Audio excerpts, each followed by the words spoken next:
Hey there, Amiibo Nation and Amiibogeddon fans. This is Trevor, back once again. This is not an actual episode of Amiibogeddon. Unfortunately, we were not able to pull together a real episode for the web series this week. To be completely honest with you, we had some unexpected personal issues come up that kept me from being able to do a real video and a real episode of Amiibogeddon, so I apologize for that, but life kind of got in the way this week, unfortunately. Everything's fine, nothing to worry about, and we don't need to go into any detail about it, but it's being taken care of, but my focus has been elsewhere than my creative projects. So, but even though we can't give you guys a full episode this week, and I do apologize, we are going to do a short little video here to sort of tide you over until the next week when we can do a full episode. So I figure that because you guys watch our videos and because you guys subscribe to our videos, and thank you so much if you subscribe, by the way, we really appreciate it.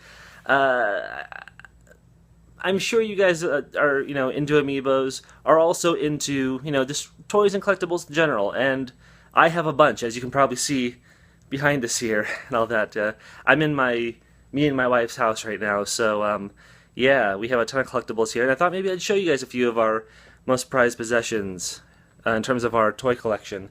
So yeah, let's show you a few of those here. This is our entertainment center. Get a good shot of it there. My stuff is on the closest side here. My wife's stuff is on the left side over there. Today we're going to focus just on my corner here. A lot of this is San Diego Comic-Con stuff. I've been going to Comic-Con for over 12 years now. I actually work there, believe it or not, so I'm able to get some of these cool collectibles here.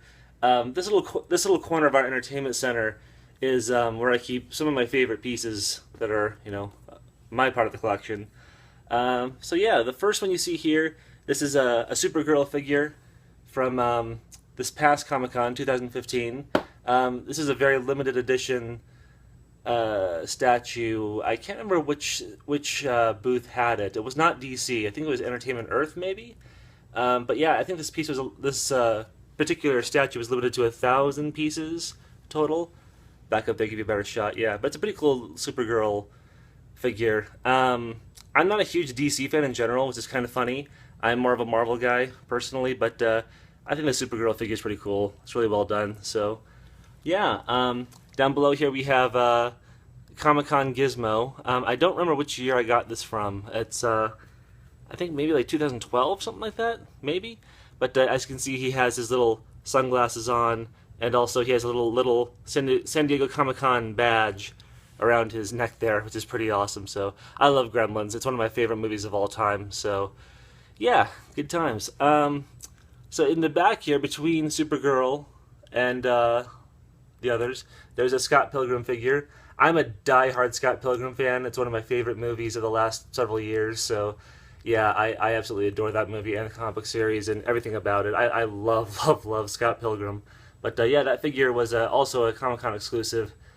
I think the year the movie came out, which is 2010, I think it came out that year at Con. So yeah, it's a great little figure. If you know Scott Pilgrim, if you have not seen the movie Scott Pilgrim versus the World, do it. You're depriving yourself. So yeah, now this little Eric Cartman here with the anal probe sticking out in the back there. I think I just got that in Las Vegas somewhere at some toy shop. I can't remember. It's not really an exclusive or anything, but it's South Park. It's cool, whatever. Now, behind Cartman, we have this really awesome Twilight Princess Legend of Zelda Link figure. Now, this was a Comic-Con exclusive this past year, 2015, and it's just an incredibly detailed, awesome figure. I think I got it from the Dark Horse Comics booth of all places. It wasn't a Nintendo booth exclusive, so yeah, it's kind of cool. But I'll move Cartman out of the way here so you can see his sword and all that. There you go. Look at that. That's a beauty, that is. Yeah, that's a great figure overall. Now, as you might have noticed, there are these little tiny sort of Nintendo toys here from the 8-bit Mario era. These are actually Japanese Pepsi bottle caps. If you pick them up and look at the bottom, see they're actually like soda bottle caps for a plastic bottle. This is actually pretty common in Japan for collectibles and such, or for like movie tie-ins or TV show tie-ins, they'll do like these collectible bottle caps for their sodas, which is pretty cool. So yeah, I have a bunch of these because I used to live in Japan. I was an English teacher in Tokyo for 2 years, and it was pretty awesome.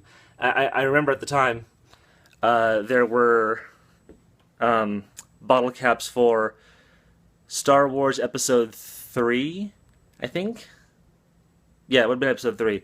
Yeah, which was out at the time. So I was in Japan when that came out, and they had the bottle caps, and I have them somewhere. There's like Anakin and the Emperor and battle droids and a bunch of other stuff too. They're in storage somewhere, I think. But yeah, so back to our little corner here. So you'll see in the back there, we have this interesting Stay Puft Marshmallow Man. Now, the thing about this Stay Puft is that he was another Comic-Con exclusive, I think maybe 2008, and I thought it was really cool when I saw it, but I didn't understand why he was, angry-faced and red all over. And they explained to me at the booth that I got him at that he is, quote, about to explode Stay Puft. So this is like right before he's about to blow up and cover New York City with his marshmallowy goo. So that's kind of a cool idea, I guess, but yeah, that's pretty awesome. And then over here, we have this really cool Jason Voorhees piece. I'll pull it out here so you can see it a little better. There we go. Bear with me a moment. There it is. As you can see, it's a figure in box, very much in the style of the Friday the 13th NES game from way back in the day, which is funny because it's a terrible, terrible game, but it's sort of legendary in its own right because of its awfulness. But this is the actual cover of the video game from back then, so that's kind of cool. And it has like the fake weathering on the sides of it and all that, so it's pretty awesome actually. So I'll open it up for you here. You can see the inside. There's Jason. He's of course like weirdly purple and all that because that's the same color scheme he has in the game. He's purple for some reason. I don't know why, but and then a lot of the imagery here is from the actual game itself, which is really cool. NECA Toys did this release, and NECA always does a really, really great job with their sort of retro movie-based stuff and game-based stuff. But this is actually a screenshot from the game, which is pretty funny. And the text here says, "You and your friends are dead. Game over." That's the actual game over screen that you see when you die in the game. So pretty cool. I'm a huge horror fan, as you might have noticed. So yeah. I love this figure. It's pretty great. So I'll put that back up there, and we have one last figure to show you on this little corner here of our entertainment center. You can see in the back there, way back there behind Link, that's my jumbo-sized Donatello figure. It's really dusty, I apologize. I need to clean this place up. But yeah, it's a pretty big, tall Donatello figure. I'm sure you can tell by the scale, but I'm a huge die-hard Ninja Turtles fan, so and Donnie was always my favorite for being the smart one. You know, the one that whenever the Turtles were in a pinch and he had to think of a clever way out, it was always Donnie to save the day. So yeah, I was a huge Turtles fan, still am, always will be. Of course, the new movie was terrible, but actually the new Ninja Turtles TV show on Nickelodeon, the animated one, the CG animated one, I guarantee you it is so good. It really surprised me how good it is. I understandably thought that it was just going to be a kid's show and I might have some nostalgia for it, but it wouldn't be that great beyond that. Trust me, it's so good. It's so well written and so well done. I really recommend it. Yeah, it's fun, so check it out if you can. So anyway, that's my cool little corner of this entertainment center. Maybe someday I'll do more videos about the rest of the stuff here and all that. But my wife and I are always going to new cons and always acquiring new things. So there's more that we can do here. If I ever need to do another sort of impromptu episode for you guys, and yeah. So one last shot of the awesome little corner there, all the cool collectibles and such.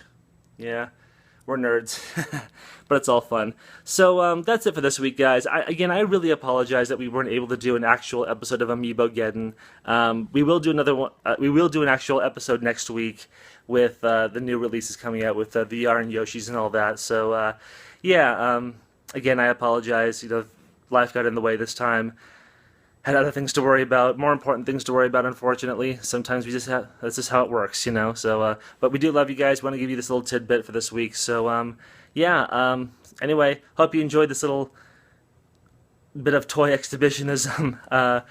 Please subscribe if you like the videos. Follow us on Twitter, Amiibo Show, at Amiibo Show, that is.